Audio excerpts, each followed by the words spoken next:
शादी को हम 7 जन्मों का बंधन मानते हैं। ये जीवन की एक नई शुरुआत होती है। इसमें नए-नए सपने बुने जाते हैं और अपने जीवन की प्लानिंग की जाती है। ज़रा सोचिए, जिसके साथ 7 फेरे लिए, कस्में खाई जीवन भर साथ निभाने की, वही पार्टनर आपके साथ अगले दिन कुछ ऐसा कर दे जिससे कि आपकी लाइफ ही खत्म हो जाए। अब चाहे हम सिया की बात करें या सोनम की बात करें या फिर कोई और नाम ले लें, इन्होंने अपनी लाइफ को शुरू करने के पहले ही खत्म करने की प्लानिंग बना ली। आखिर ऐसा कोई कैसे कर सकता है कि जिसके साथ जीवन शुरू करना था उसी को ही उन्होंने रास्ते से हटाने का प्लान कर लिया। इसके पीछे उनकी क्या मेंटेलिटी रही होगी, क्या वजह रही होगी। तो आज इस वीडियो में हम इसी तरह की खौफनाक मेंटेलिटी की बात करेंगे और साथ ही साथ इस तरह के कामों की असली वजह की भी बात करेंगे जिसके बारे में हमसे कभी भी कोई बात नहीं करता। तो सबसे पहले बात करेंगे साइकोलॉजिकल रीजन की। जब पेरेंट्स अपने बच्चों का रिश्ता अपनी मर्जी से जबरदस्ती कर देते हैं तो इसे कहते हैं प्रेशर कुकर मेंटेलिटी। इसमें बच्चा पेरेंट्स के दबाव में आकर हाँ तो कर देता है क्योंकि वो उन्हें ना नहीं कर सकता, लेकिन वो उस रिश्ते को एक्सेप्ट नहीं करता। वो सब कुछ वैसा ही करता रहता है जैसा कि उसके पेरेंट्स चाहते हैं, लेकिन वो मन ही मन प्लानिंग करने लगता है कि कैसे वो इस रिश्ते से बाहर निकले। इस तरह की साइकोलॉजी वाले लोग बड़ी शातिर मेंटेलिटी के होते हैं। वो सब कुछ वैसा तो करते रहते हैं जैसे कि लोग समाज चाहते हैं, लेकिन उनकी जो प्लानिंग चल रही होती है उसे वो एग्जीक्यूट करने के लिए पूरी तरह से शांति के साथ और समय का इंतज़ार करते हैं। जैसे ही उन्हें कोई सुनसान जगह या मौका मिलता है वो अपनी प्लानिंग को एग्जीक्यूट कर देते हैं और वो इन सब घटनाओं को करने के लिए किसी सुनसान जगह का यूज़ करते हैं जिससे कि वो उस तरह की घटना को एक्सीडेंट का नाम दे सकें। लेकिन ये इसका असली कारण नहीं है।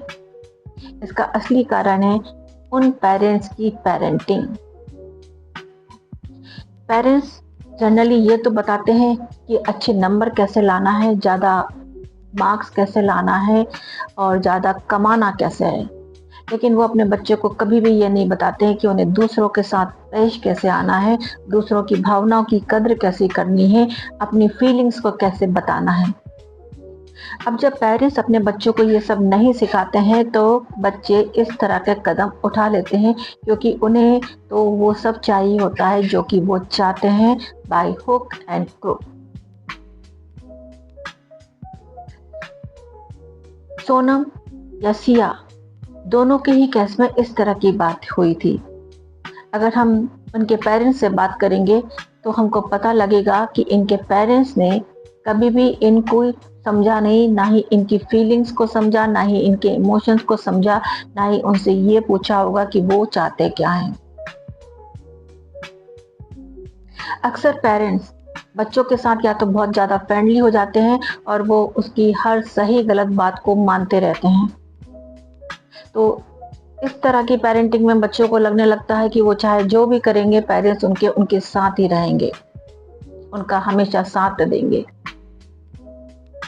तो जब इस तरह के बच्चों के सामने इस तरह की कोई घटना आती है तो वो उसे एक बड़ी प्रॉब्लम समझने लग जाते हैं और उसे अपने रास्ते से हटाने की कोशिश करने लगते हैं, चाहे इसके लिए उन्हें जो भी करना पड़े। दूसरी वजह है टाइगर पेरेंटिंग। टाइगर पेरेंटिंग में पेरेंट्स इतने स्ट्रिक्ट हो जाते हैं कि वो अपने बच्चों को बोलने ही नहीं देते। उन्होंने जो ऑर्डर कर दिया उनके बच्चों को वो ही मानना पड़ता है, चाहे बच्चा उसको पसंद करे या ना करे। अब चाहे फ्रेंडली पेरेंटिंग हो या टाइगर पेरेंटिंग, दोनों ही पेरेंटिंग गलत है। पेरेंटिंग में बैलेंस होना चाहिए, स्ट्रिक्टनेस भी होना चाहिए, साथ ही साथ फ्रेंडली भी होना चाहिए। पर ऐसा नहीं कि वो उनकी हम जायज़ नाजायज़ बातों को ही ना देखें, उन्हें सही गलत में फ़र्क करना ही ना सिखाएं। सिया के बात करेंगे अगर हम, तो उसके पेरेंट्स ने कभी भी उससे इस तरह की बात नहीं की होगी। अभी इस समय सोनम के पेरेंट्स को और सिया के पेरेंट्स को दोनों को अपना आकलन करने की ज़रूरत है। उन्हें ये देखने की ज़रूरत है कि उनकी पेरेंटिंग में कहाँ मिस्टेक हुई है,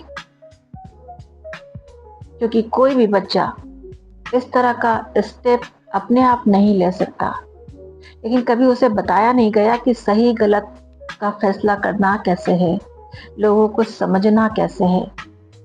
तो इस तरह के माता पिता को अपना आकलन करने के बाद जहां उन्हें अपनी गलती समझ आती है, उसे बेहिचक समाज के सामने एक्सेप्ट करना चाहिए, ताकि इस तरह के जो दूसरे पेरेंट हों वो इस तरह की गलती करने से बच पाए।